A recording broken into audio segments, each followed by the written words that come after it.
Good morning. Well, this morning I'm sitting here keeping my eye on a online auction, a gun auction, and I thought I'd like to talk to you a little bit about that very subject, the dangers and rewards, punishments for dealing with online auctions. Now, I'm not talking about the regular gun auction sites. They usually are pretty good. I'm talking about general auctions.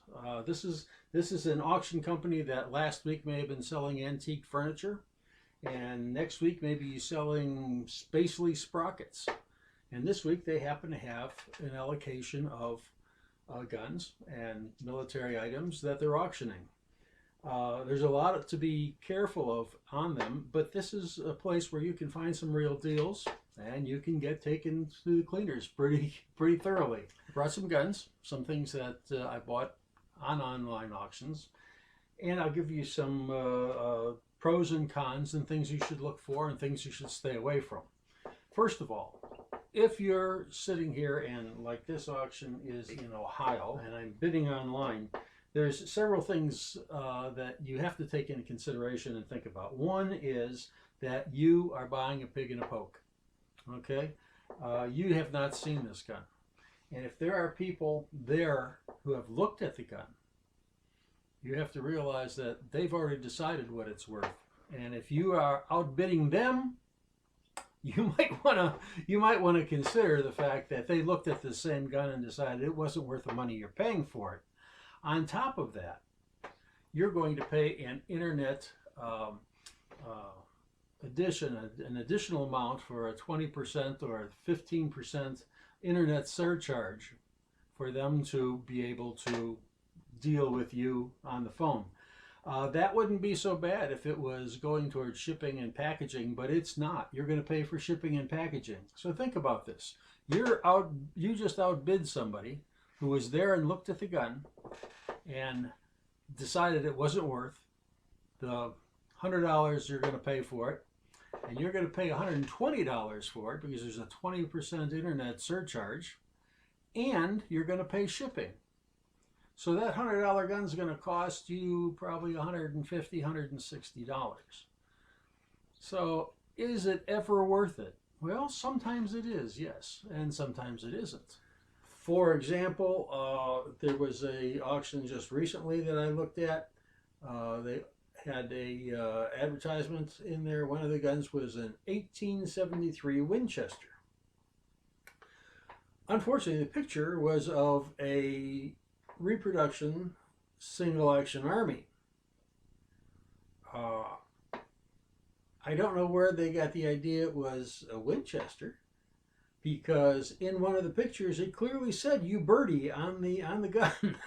So they had no clue of what they were auctioning off. It was just a repo single action army.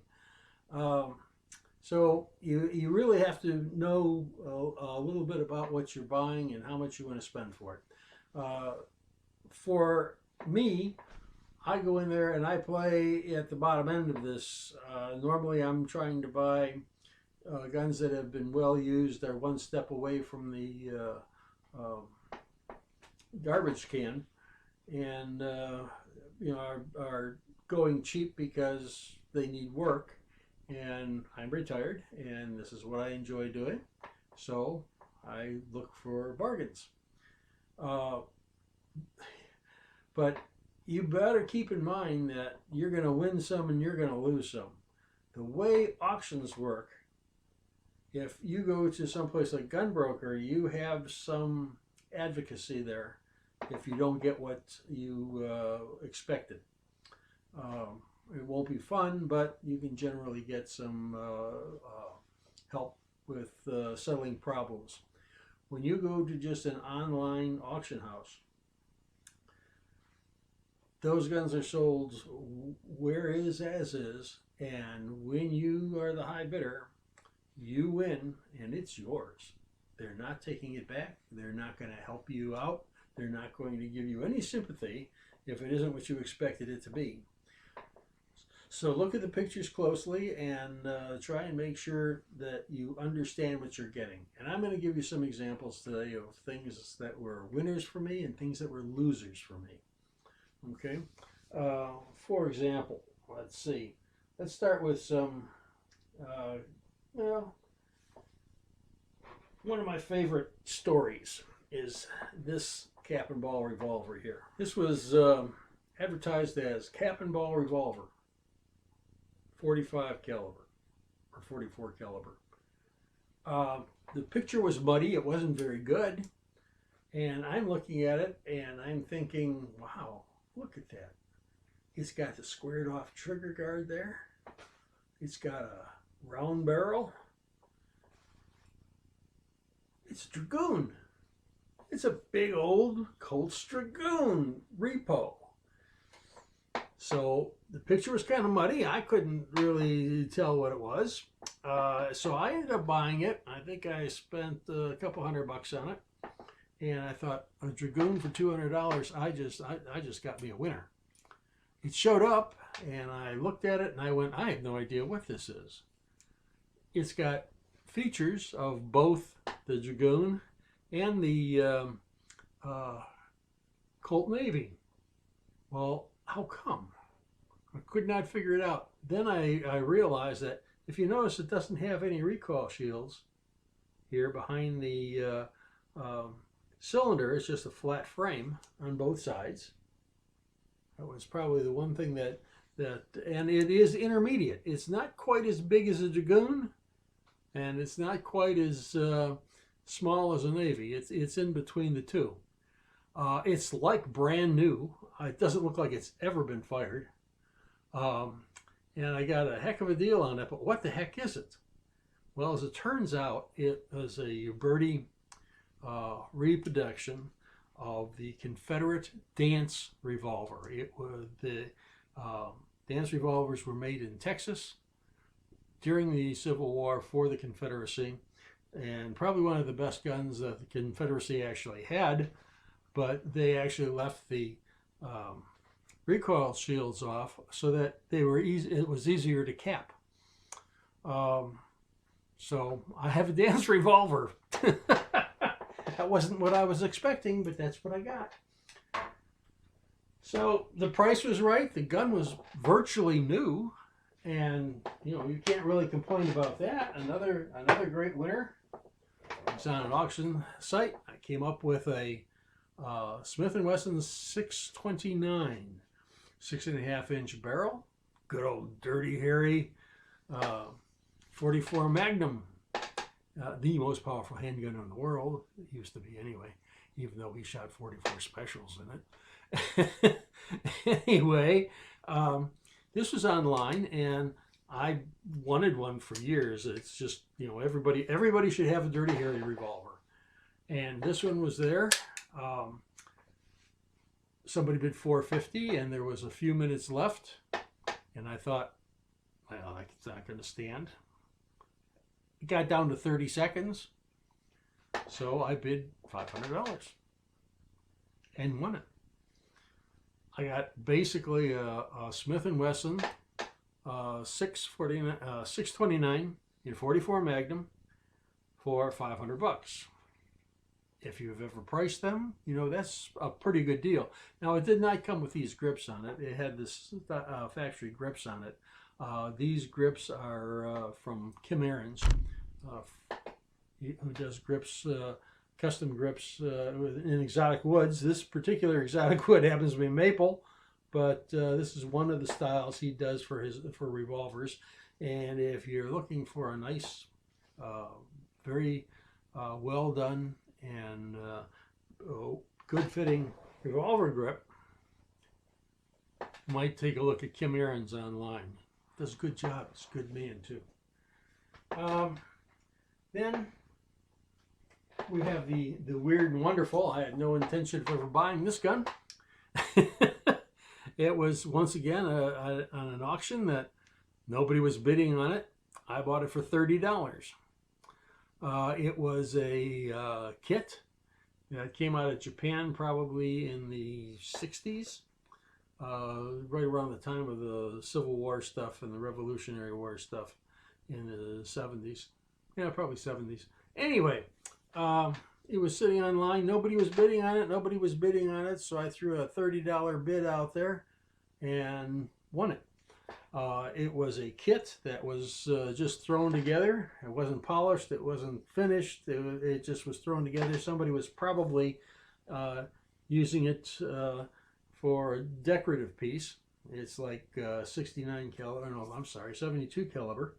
And I customized it a little bit by making a lock plate for it, the style that I usually use on my muzzle loaders. So I thought this would be a heck of a pirate pistol, a heck of a boarding pistol. 75 caliber, which is basically 12 gauge. I mean, it's a big hole. I tried shooting it with about 30 grains of 2F and 3 buckshot, or 3 36 caliber balls with a 75 caliber ball on top of that. Used some newspaper for wadding between the two and over wad, and stood back about 10 yards, and you could clear a pirate or a ship's deck pretty well with a couple of these. But anyway, it's just one of those little surprises. Every once in a while you come across something nobody's bidding on, nobody's interested that particular day at that particular auction, and you can get some really good bargains. Now, the auction I was at yesterday, the one that's got me kind of upset about this whole thing, I spent literally 12 hours watching this auction. There were several things I wanted, but it just went crazy high. There was a lot of Nazi stuff, and evidently those guys, the guys who collect the World War II German Nazi things, have more money than God. For example, I know that a Luftwaffe pilot's visor cap, just regular service cap, went for $800, to give you an idea. That may be a great price for a authentic World War II visor cap, Luftwaffe visor cap, but it's way beyond my budget to spend for something I'm going to hang on a wall. Anyway, all right, now we talked about the possibility of being burned, of the misleading descriptions. Or it may not be misleading necessarily, it may be just the guy doesn't know. But nonetheless, it turns out to be a misleading description. And, you know, if you're anywhere past like maybe the 5th grade, you probably have come to the conclusion that everybody in the world's not as honest as you and I. And sometimes I wonder about me. But, so I don't know if in some cases you may run into people who are actually scamming you.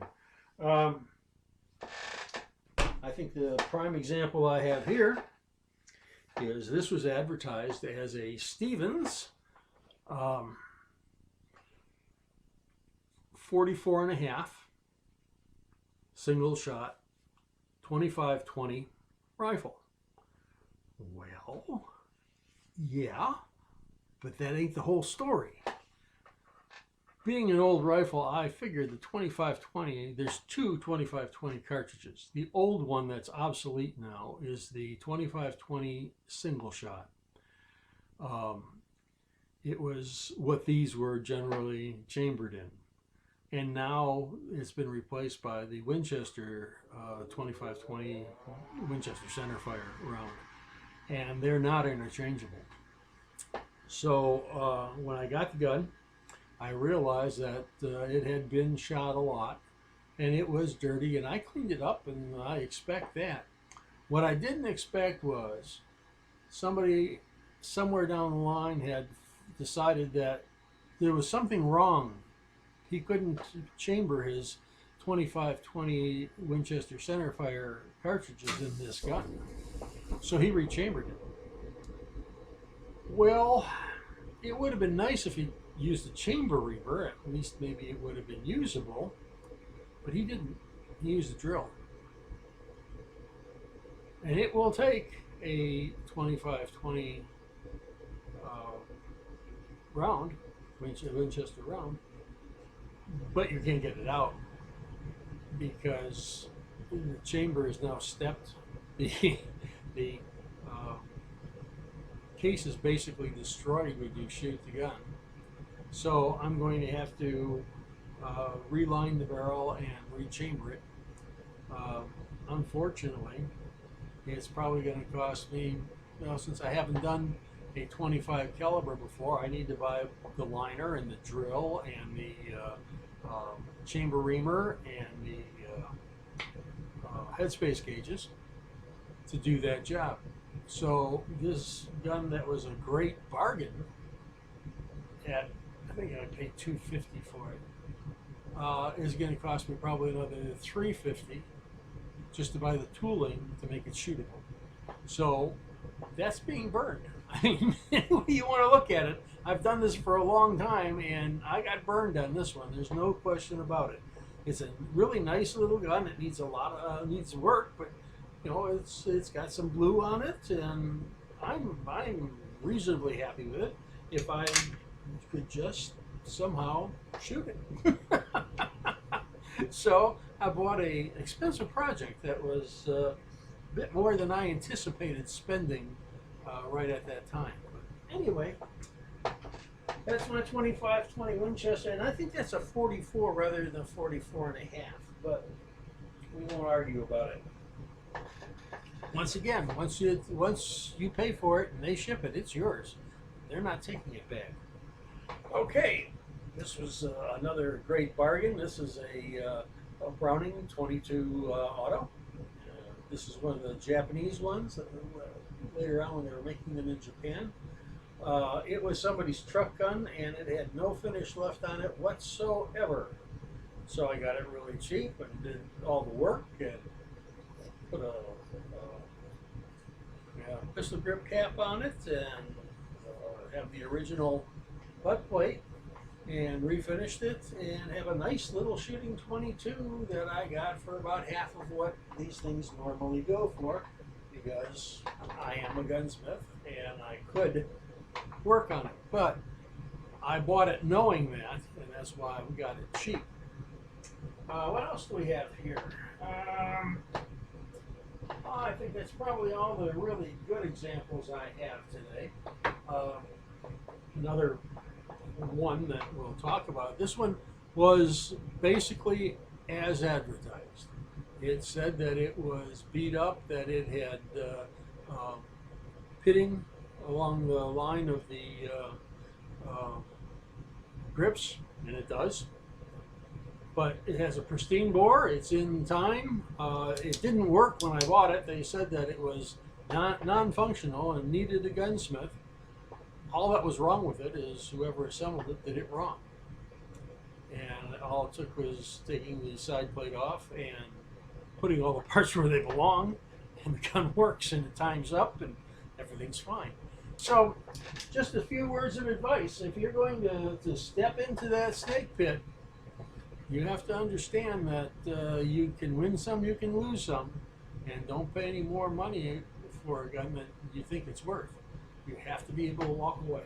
One of the things I learned in my career, I was a buyer, is that you never get married to your position or to the product that you're looking to purchase, because the only real power you have as a buyer is the ability to walk away. And if you're not willing to do that, you're going to get taken more often than other people. I will look at these things. I will put a price tag on them. I had an item yesterday that I said I'd pay $200 for that. It went for, I think, $270. But I just stopped bidding at $200. That's all it was worth to me. So, if you're going to get into that whole ugly thing, it's the only place you can find some of this stuff. If you're looking for, making a collection of Mausers from World War One, or guns of all the belligerents of World War One. You know, they might be not be available. I mean, some of them will be, but Model 95s and I'm talking about the Steyr 95 straight pull, Ross rifles from Canada. You're probably not going to find them locally. There's not all that many around. You'll find them at the gun auctions. So do your homework, have fun, but be careful. Be very, very careful. This is the old singing gunsmith. Once again saying happy trails. And you be good, be safe. Happy trails to you until we meet again. Happy trails to you. Thanks for watching. Please subscribe.